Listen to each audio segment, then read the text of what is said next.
नमस्कार मित्रों, हमारे इस नए वीडियो में आपका स्वागत है। आज हम पढ़ेंगे भारत निर्माता, संविधान निर्माता बाबा साहिब डॉक्टर भीमराव अंबेडकर, जो भारत का सबसे बड़े पुरस्कार भारत रत्न से सम्मानित भारत रत्न और संविधान के निर्माता के बारे में बाबा साहेब डॉक्टर भीमराव अंबेडकर। क्योंकि बाबा साहब भीमराव अंबेडकर का जन्म एक बहुत छोटे परिवार में होता है और वो जीवन में कठिनाइयों और छुआछूत और असमानता की बहुत बड़ी ग्रसित भयंकर बीमारी से ग्रसित होकर छुआछूत भेदभाव इनसे लड़कर संघर्ष करके एक संविधान निर्माण की भूमिका अदा करने वाले ऐसे शख्स के बारे में पढ़ेंगे, जिन्होंने बहुत बड़ा इस देश को दिया है। देश को नहीं बल्कि असमानता और छुआछूत की बीमारी जो पूरी दुनिया में सामाजिक, आर्थिक और विभिन्न दृष्टिकोणों में रही है, उसको मिटाने का प्रयास किया है। तो अब हम जानेंगे बाबा साहेब अम्बेडकर के बारे में। भारत निर्माता, संविधान निर्माता भी अंबेडकर को कहा जाता है और भारत रत्न पुरस्कार से भी सम्मानित है ये। और इनका पूरा नाम भीमराव रामजी अंबेडकर। भीमा उनकी माता का नाम था, रामजी उनके पिताजी का नाम था और अंबेडकर उनके गुरु के द्वारा उपाधि दी गई। तो आप सोचोगे कि उनके पिताजी का मूल नाम तो रामजी सकपाल था। जाति इनकी थी महार जाति में जन्म हुआ था, एक बहुत ही नीचे। उस टाइम बहुत ज़्यादा समाज में छुआछूत था, बहुत ज़्यादा लोगों के साथ मतलब बहुत खराब बर्ताव किया जाता था परिवार के साथ में। महार जाति में जन्म हुआ, लेकिन फिर भी आप सोचोगे कि इनके नाम के आगे अंबेडकर क्यों लगता है। तो उस समय छोटे बच्चों को भी, निम्न जाति के जो बच्चे होते थे उनको पढ़ने का अधिकार नहीं था, स्कूल में प्रवेश भी नहीं दिया जाता था।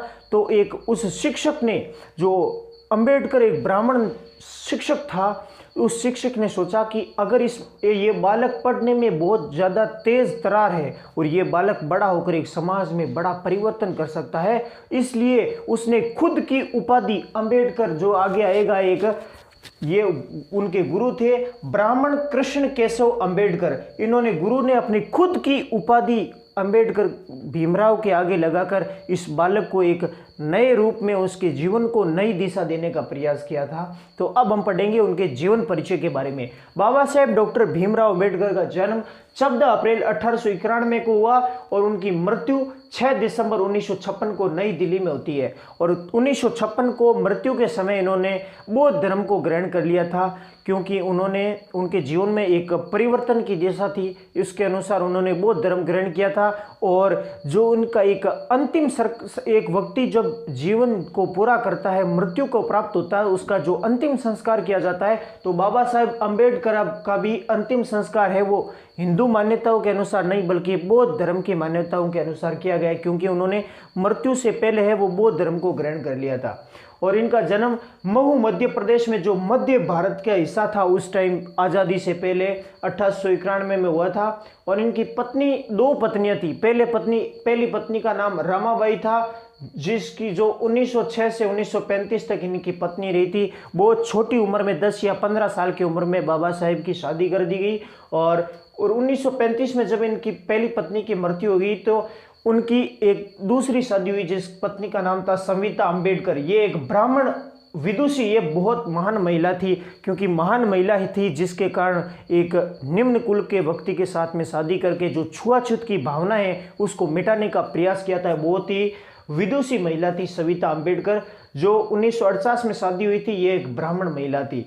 अब देखेंगे कि ये जो एक छोटे से परिवार या निम्न परिवार में गरीबी में जन्म लेकर एक बहुत बड़े पद तक पहुंच जाना, अपने जीवन के संघर्षों के साथ में बहुत तेज तरार, उस टाइम जिस बालक को पढ़ने की इजाज़त नहीं थी फिर भी बहुत ज़्यादा डिग्रियां हासिल की, जो आज तक भी जो शिक्षा प्रणाली है इन शिक्षा प्रणाली में मिलती रही। तो शिक्षा में देखते हैं उनकी, अंबेडकर साहब की शिक्षा है, यूनिवर्सिटी ऑफ बॉम्बे में बीए किया था। इस यूनिवर्सिटी में बीए करने वाला महार जाति का, इस निम्न जाति का ये पहले व्यक्ति थे। इन्होंने बीए किया था और फिर उन्होंने विदेशों में किया। हालांकि विदेशों में जाने के इनके पास, परिवार के पास इतनी धन संपत्ति नहीं थी, लेकिन इनकी बुद्धि, उनके बहुत बड़े विचार और महान विचारों के कारण लोगों ने प्रभावित होकर इनको विदेशों में भी भेजा।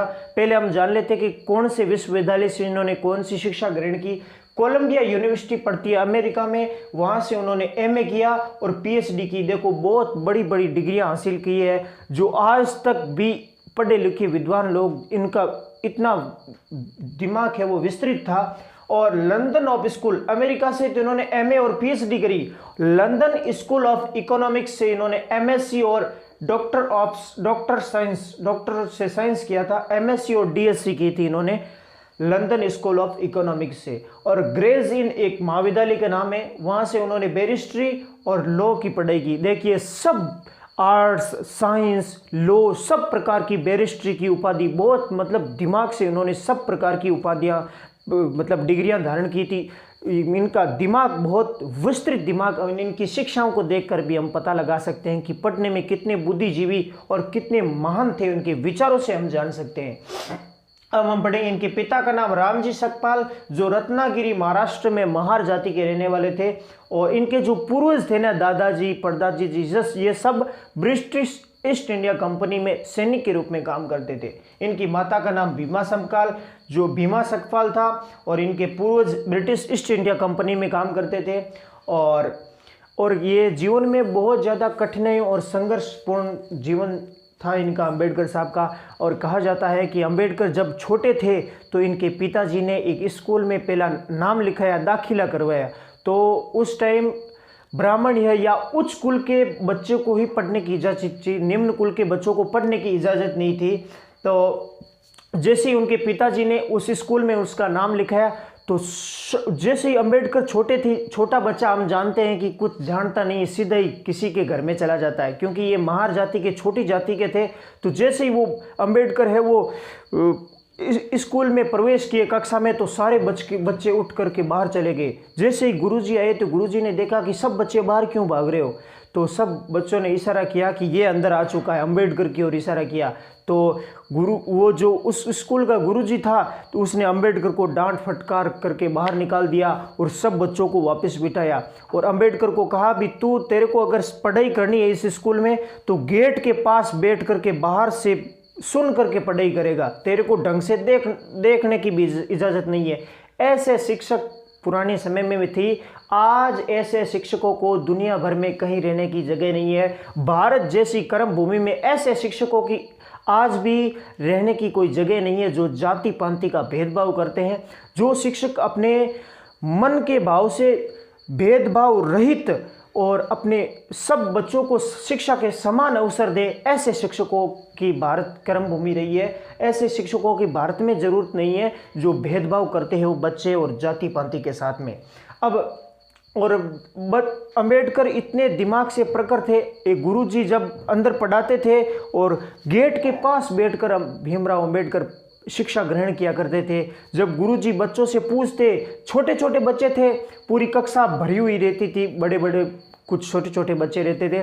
तो गुरुजी ने एक बार कक्षा में पूछा भी 7 और 5 कितने होते हैं, तो कोई बच्चा हाथ खड़ा नहीं करता था, क्योंकि शिक्षा प्रणाली बहुत मंद थी पुराने समय में। लेकिन अंबेडकर बहुत तेज और प्रखर दिमाग के थे, उन्होंने बाहर बैठे, गेट से बाहर बैठे भी हाथ खड़ा किया। लेकिन उस गुरुजी ने सब बच्चों को एकदम शांति छा गई, सन्नाटा छा गया, किसी के बच्चे को उत्तर नहीं आया, लेकिन अंबेडकर ने हाथ ऊपर किया था। तो अंत में अंबेडकर से पूछा भी नहीं उस प्रश्न का उत्तर, लेकिन आगे पढ़ाने शुरू हो गए। तो अंबेडकर ने कहा, सर मुझे भी पूछिए, क्योंकि मेरे को इस प्रश्न का उत्तर आता है। लेकिन फिर भी डांट फटकार करके बिठा दिया कि तेरे को तो मेरी शिक्षा सुनाई दे रही है, इतना भी काफ़ी है, ऐसा करके बिठा दिया।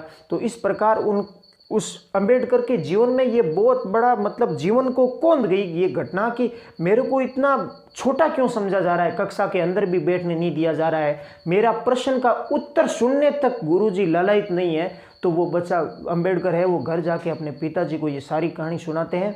तो पिताजी को कहा भी, पिताजी मैं अब स्कूल नहीं जाऊंगा क्योंकि मेरे साथ इतना खराब बर्ताव हो रहा है। पिताजी ने कहा कि देख बेटा, यही तो तेरे को चेंज करना है, जो समाज में कितनी भ्रांतियां फैली हुई है, छुआछूत, ऊंच नीच, भेदभाव, असमानता, इसी को मिटाने के लिए तेरे को मैं स्कूल भेज रहा हूँ, बस इसे ही तो बदलना है। तो फिर अंबेडकर धीरे धीरे फिर स्कूल जा, और स्कूल में नो पियोन नो वाटर, अर्थात जब तक स्कूल में चपरासी नहीं आता था उस दिन पूरे दिन अंबेडकर को प्यासा रहना पड़ता था। नीचे कुल में जो बच्चे होते थे उनको प्यास में सीधे पानी नहीं पिया जाने दिया जाता था, जो कुएं होते थे उन पर चढ़ने नहीं दिया जाता था। तो जब तक चपरासी नहीं आता तब तक उनको पूरे दिन जब प्यास में रहना पड़ता था, गर्मी में। फिर भी जीवन में कई कठिनाइयों और संघर्षों का सामना किया था इन्होंने जीवन में। और आगे इनके अंबेडकर के गांव का नाम था अंबा दावेकर। अंबा दावेकर उनके गांव का नाम था और उनके गुरु का नाम था ब्राह्मण कृष्ण केशव अंबेडकर। ये बहुत इंपॉर्टेंट गुरु थे, ब्राह्मण कृष्ण केशव अंबेडकर, जिन्होंने इस बच्चे को जो छुआछूत की जो भावना थी लोगों की, उससे दूर करके बच्चे के जीवन को एक नई दिशा देने के लिए अपनी खुद की उपाधि दी थी अंबेडकर की। इसीलिए इनका पूरा नाम भीमराव अंबेडकर था। ये अंबेडकर उपाधि इन्हीं गुरु जी की देन है, ब्राह्मण कृष्ण केशव अंबेडकर।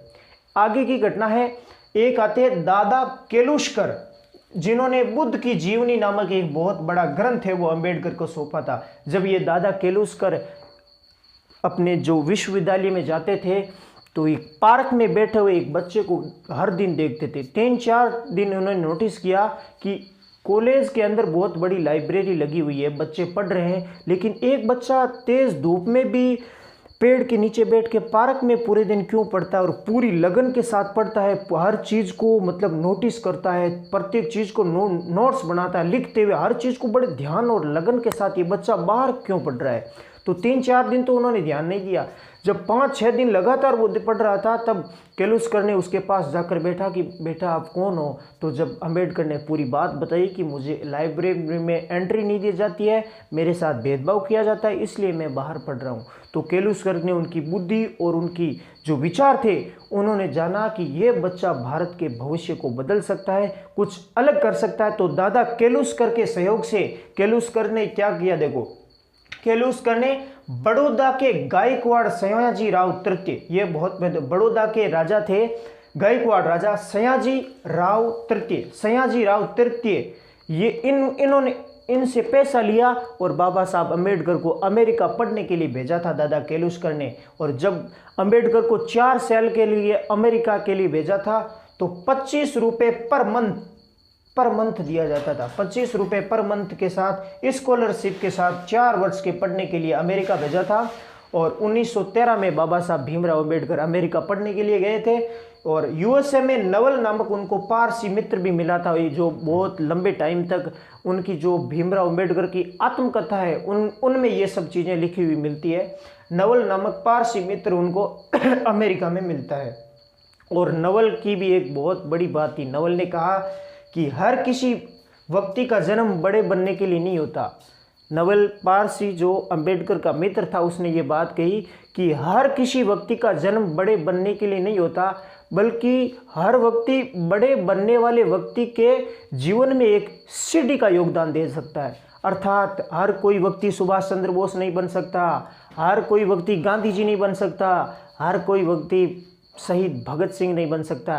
क्योंकि भगत सिंह को फांसी तो उस परिस्थिति में दी गई, क्योंकि जब भगत सिंह हमारे देश की सुरक्षा कर रहा था फिर भी देश में उसको फांसी दी गई, राष्ट्र की सेवा कर रहा था फिर भी फांसी दी गई। आज ऐसे लोगों को फांसी नहीं दी जाती जो देश की सेवा करते हैं, अपने कर्तव्य पथ पर आगे बढ़ते हैं। लेकिन कुछ परिस्थितियाँ होती है जो व्यक्ति को जीवन के संघर्षों से निपट करके कुछ आगे बढ़ने, कुछ बड़ा बनने और समाज में सहयोग देने के लिए प्रेरित करती है, कुछ परिस्थितियां व्यक्ति के जीवन में। और आगे देखते हैं, भारत रत्न दिया गया था बाबा साहब डॉक्टर भीमराव अंबेडकर को। बड़े दुख की बात है कि भारत रत्न पुरस्कार जो देश का सबसे बड़ा पुरस्कार है, उनको मरने के बाद दिया गया था। हालांकि उसके जीवन में, अंबेडकर साहब के जीवन में अगर मिलता तो कुछ उनके जीवन में कुछ और ज़्यादा बदलाव आता, लेकिन उनको मृत्यु के बाद दिया गया। खैर कुछ भी हो, मिल गया उनको भारत रत्न। और जून 1917 में उनको अमेरिका से वापस आना पड़ा क्योंकि स्कॉलरशिप समाप्त हो चुकी थी। स्कॉलरशिप 25 रुपये पर मंथ, उस जमाने में अमेरिका का भी खर्चा चल जाता था इतने रुपये से। तो मतलब जून 1917 में अमेरिका से वापस आना पड़ा। और जब अंबेडकर भारत वापस आ रहे थे तो किताबें जो उन्होंने अमेरिका में 4 साल तक लिखी थी, वहाँ के विदेश यात्रा के दौरान विदेश यात्राओं का अनुभव, वहाँ की शिक्षा, भारत की शिक्षा में अंतर, वहाँ के लोग, वहाँ के धर्म, वहाँ के व्यवसाय, वहाँ के काम धंधे, जो भी अंबेडकर ने वहाँ अनुभव किया और जो भी अपने हाथों से किताबें लिखी थी, वो किताबें एक जहाज या शिप में, जिस शिप में डाली थी वो शिप कहा जाता है कि डूब गई, और जो सारा जो ग्रंथ अंबेडकर ने लिखा था वो डूब गया, नष्ट हो गया। ये बहुत बड़ी हम हमारे देश की भी क्षति मान सकते हैं, क्योंकि एक बहुत बड़ा विद्वान व्यक्ति जिसकी किताबें डूब गई हो। और 1918 में जब वो भारत आए, तो भारत आने के बाद भी उनके हाथ में ज़्यादा कुछ नौकरी भी नहीं थी, ज़्यादा पैसे भी नहीं थे। तो जब इतनी बड़ी पढ़ी डिग्री करके आए थे, इन्होंने प्रोफेसर का पद दिया गया, प्रोफेसर, बच्चों को पढ़ाना शुरू कर दिया। जैसे ही वो कक्षा में, अभी भी छुआछूत भारत में मिटा नहीं थे, 4 साल अमेरिका पढ़ाई करके आ गए, भारत में छुआछूत अब भी जारी था, क्योंकि जब वो 1918 में प्रोफेसर के पद पर आकर जैसे ही क्लास में बच्चों को पढ़ाने गए तो सब बच्चे ने पढ़ने से इनकार कर दिया। तो ये घटना भी भीमराव अंबेडकर को बहुत ज़्यादा खराब लगी। तो जैसे ही सब बच्चे खड़े होकर प्रिंसिपल के पास चले गए, उनको कहा भी हम है वो इनसे पढ़ना नहीं चाहते क्योंकि ये नीची जाति के। तो फिर भी प्रिंसिपल ने उन बच्चों को कहा भी 2 या 3 दिन देख तो लोग कैसा पढ़ाते हैं, और 2-3 दिन डॉक्टर भीमराव अंबेडकर ने ऐसा पढ़ाया कि सारे बच्चे कहने लगे कि हमारी क्लास आप ही लीजिए सर। मतलब इतनी बुद्धिमान, और क्योंकि कहते हैं ना कि व्यक्ति का ज्ञान बड़ा होता है, जाति ने पूछो सादगी, पूछ लीजिए ज्ञान, मोल करो तलवार का, पड़ा रहन दो मान। क्योंकि विद्वान की जो शिक्षा होती है, लोगों का विचार होता है व्यक्ति का, वही व्यक्ति को महान बनाता है। जाति से कभी भी किसी विद्वान की नहीं पूछनी चाहिए। और 1920 में कोल्हापुर का एक साहू रियासत थी। कौन सी? कोल्हापुर की साहू रियासत 1920 में। उनके सहयोग से भीमराव अंबेडकर ने अपने विचारों का पूरे देश में आदान प्रदान करने के लिए, जो भी दबे हुए लोग हैं उनको ऊपर उठाने के लिए, उन्होंने मूक नायक नाम की एक पत्रिका निकाली थी। कौन सी? मूक नायक पत्रिका। किसने? अंबेडकर ने। किसके सहयोग से? इसका खर्चा किसने उठाया था? कोल्हापुर के साहू रियासत ने उठाया था। 1920 में यह प्रकाशित करवाई थी, और ये सप्ताह में एक बार निकलती थी पत्रिका। इसका मुख्य उद्देश्य था, अंबेडकर अपने विचारों का प्रचार प्रसार करना चाहते थे। और पहली बार फर्स्ट संगठित प्रयास किया था उन्होंने बहिष्कृत हितकारिणी सभा। जो भी समाज में बहिष्कार जिन लोगों का होता है, जिन लोगों को छोटा मान लिया जाता है, उनको एक करने के लिए बहिष्कृत हितकारिणी सभा का भी इन्होंने गठन किया था। और इनकी बुक्स और अंबेडकर साहब की जो किताबें हैं, जिन्होंने उन्हें खुद लिखी, आत्मकथा लिखी थी, वेटिंग फॉर ए वीजा। विदेश यात्रा के दौरान इन्होंने लिखा था वेटिंग फॉर ए वीजा। और 1946 में इन्होंने हु वर द शूद्र, जो मतलब समाज 4 वर्णों में बटा होता है, ब्राह्मण, क्षत्रिय, वैश्य, शूद्रों के बारे में लिखा है कि शूद्र नीचे या छोटे नहीं होते, बल्कि उनको छोटा बना दिया गया समाज के द्वारा। उन्होंने इनके बारे में लिखा है। अब हम जानेंगे कि भीमराव अंबेडकर का संविधान में क्या योगदान रहा है। संविधान के जनक और जननी का बहुत इंपॉर्टेंट प्रश्न ये परीक्षा में पूछा जाता है। संविधान के जनक और जननी किसने कहा है अंबेडकर को? तो वो है के.वी. राव। के.वी. राव ने भीमराव अंबेडकर को संविधान का जनक और जननी कहा है। और अब आगे जब संविधान का निर्माण शुरू हुआ, तो भीमराव अंबेडकर ने भी संविधान सभा में अपनी जगह बनाने के लिए चुनाव भी लड़े। पहला चुनाव लड़ा था उन्होंने बम्बई से, उस समय उसको बम्बई कहा जाता था, बम्बई सीट से लड़े। लेकिन हालांकि अंबेडकर उस सीट से जीत भी जाते, लेकिन बहुत बड़े जो लीडर थे, नेता बहुत बड़े बड़े, सब अंबेडकर साहब के विरोध में थे, एंटी थे, जिसके कारण अंबेडकर को अंत में हार भी सहनी पड़ी। और दूसरी बार इन्होंने बंगाल से चुनाव लड़ा था, और बंगाल से, हालांकि बंगाल सीट से उन्होंने चुनाव को जीता, लेकिन संयोग ऐसा हुआ कि बंगाल का भारत से विभाजन हो गया, जिसके कारण वो सीट भी उन्होंने गंवानी पड़ी। और फिर संविधान सभा तैयार होने लगी धीरे धीरे। और जब सब संविधान सभा के सदस्यों ने विचार किया कि इतना बड़ा पढ़ा लिखा व्यक्ति जो बहुत विद्वान है, कानूनों को ज्ञाता है, विधि का बहुत बड़ा निर्माता हो सकता है, उसको हमारे चुनाव में हमने हराया है, बड़े बड़े नेताओं को ये बात सूझी।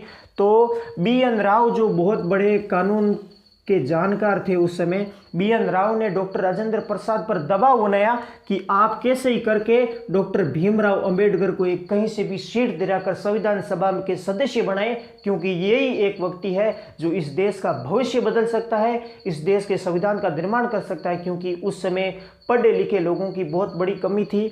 और डॉक्टर राजेंद्र प्रसाद ने दबाव बनाया था बीजी खेर पर। किस पे? बीजी खेर। जो बीजी खेर उस समय बम्बई के प्रधानमंत्री हुआ करते थे। उस समय मुख्यमंत्री नहीं बल्कि मुंबई के प्रधानमंत्री हुआ करते थे, मुंबई के प्रधानमंत्री बीजी खेर ने। तो फिर बीजी खेर ने M.R. जयकर को इस्तीफा दे रहा था। किसको?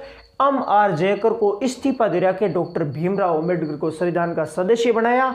और यही डॉक्टर भीमराव अंबेडकर वो व्यक्ति थे जिन्होंने पूरे संविधान का जो प्रारूप हुआ था उस प्रारूप समिति के अध्यक्ष बन के पूरे प्रारूप को तैयार किया और पुनर्विचार करके संविधान सभा के समक्ष रखा था। और ये जो प्रारूप समिति बनी थी उसके अध्यक्ष बने थे डॉक्टर भीमराव अंबेडकर। पूरे संविधान का जो प्रारूप बना था उसको विचार विमर्श करने के लिए। और इस प्रारूप समिति का गठन हुआ था 29 अगस्त 1947 को। और इस प्रारूप समिति में 7 सदस्य थे जिसमें से अध्यक्ष थे डॉक्टर भीमराव अंबेडकर। और इनकी कुछ किताबें भी है डॉक्टर बाबा साहेब भीमराव अंबेडकर की। रिडल्स ऑफ हिंदूज, मतलब हिंदू में बहुत, हिंदू जो धर्म है इसमें बहुत ज़्यादा आडंबर है, क्योंकि लोग कुछ लोगों को छोटा मानते हैं, किसी लोगों के साथ जाति पाति करते हैं। ऐसी जाति पाति के बारे में इन्होंने एक किताब लिखी है रिडल्स ऑफ हिंदूज। और एक किताब लिखी है थॉट्स ऑन पाकिस्तान, पर पाकिस्तान के ऊपर भी कुछ विचार रखे थे इन्होंने। और कुछ इंपॉर्टेंट फैक्ट्स है जो परीक्षा में पूछे जाते हैं। तीनों गोलमेज सम्मेलन इंग्लैंड ब्रिटेन में हुए थे। तीनों गोलमेज सम्मेलनों में भाग लेने वाले भारत के एकमात्र व्यक्ति डॉक्टर बाबा साहेब भीमराव अंबेडकर थे। और पुणे पैक्ट हुआ था। अब डॉक्टर भीमराव अंबेडकर ऐसे व्यक्ति नहीं थे कि नीचे के लोगों को ज़्यादा ऊंचा कर दिया जाए, नहीं, बल्कि अंबेडकर का एक ही ध्येय था कि जो नीचे और पिछड़े वर्ग के लोग हैं, जिनके साथ बड़े और अमीर लोग, जो उच्च जाति के लोग भेदभाव करते हैं, उस सब भेदभाव को मिटाकर सब समाज के लोगों को बराबर लाना चाहते थे। अंबेडकर का वो ये उद्देश्य नहीं था कि मैं हूँ बड़ा हो जाऊँ और मेरे सब अनुयायी हो जाए, मैं उच्च कुल का हो जाऊं, ये कतई नहीं था। उनका एक ही ध्येय था कि समता मूलक समाज का गठन होना चाहिए। जो भेदभाव, जो ऊंच नीच का भाव है, जो छुआछूत जैसी महामारी है, शरीर की सामान्य बीमारी हो जैसे कैंसर हो, कैंसर जैसी बड़ी बड़ी बीमारियों का आज इलाज हो सकता है, लेकिन छुआछूत और भेदभाव जैसी बीमारियों का कहीं इलाज नहीं होता। ऐसी बीमारियों का निपटारा करना बाबा साहब अम्बेडकर का ध्येय था। और इसीलिए पुणे पैक्ट होता है 25 सितंबर 1932 को महात्मा गांधी और डॉक्टर भीमराव अंबेडकर के बीच में। ये पुणे पैक्ट के समय महात्मा गांधी जी यरवदा जेल में थे और ये पुणे पैक्ट करवाने में मध्यस्थता निभाई थी पंडित मदन मोहन मालवीय ने। पूछा जाता है पुणे पैक्ट कब हुआ? 25 सितंबर 1932 को। किस किस के मध्य? महात्मा गांधी और डॉक्टर भीमराव अंबेडकर के बीच में। और इसमें मध्यस्थता किसने की थी? बिचौलिए की भूमिका ये की थी पंडित मदन मोहन मालवीय ने। और भारत के पहले ये कहने में मुझे बहुत बड़ी गौरव और खुशी महसूस होती है, क्योंकि ऐसे विद्वान व्यक्ति को ऐसा पद तो मिलना ही चाहिए। भारत के पहले कानून और न्याय मंत्री बने थे डॉक्टर भीमराव अंबेडकर। एक छोटे कुल में जन्म लेकर जीवन की बड़ी कठिन संघर्षों का सामना करते हुए स्वतंत्र भारत में पहले कानून और विधि मंत्री तक के पद को भी सुशोभित करने वाले डॉक्टर भीमराव अंबेडकर थे। उन्होंने लोकसभा चुनाव भी लड़े, लेकिन उस समय हार गए थे, लेकिन राज्यसभा से भी MP रहे। इस प्रकार मैंने आज बाबा साहेब डॉक्टर भीमराव अंबेडकर के बारे में सभी तथ्यों को कुछ शॉर्ट तरीकों के माध्यम से बताने का प्रयास किया है। तो इन सभी कहानी के माध्यम से हम एक बात तो सीख ही सकते हैं कि अगर कोई व्यक्ति गरीब हो या किसी भी गलत परिस्थिति में हो, तो कुछ भी चाहे तो वो जीवन में कुछ अलग कर सकता है, जीवन की नई ऊंचाइयों को छू सकता है। अगर आपको ये वीडियो पसंद आए तो लाइक और शेयर करें। Thank you. जय हिंद।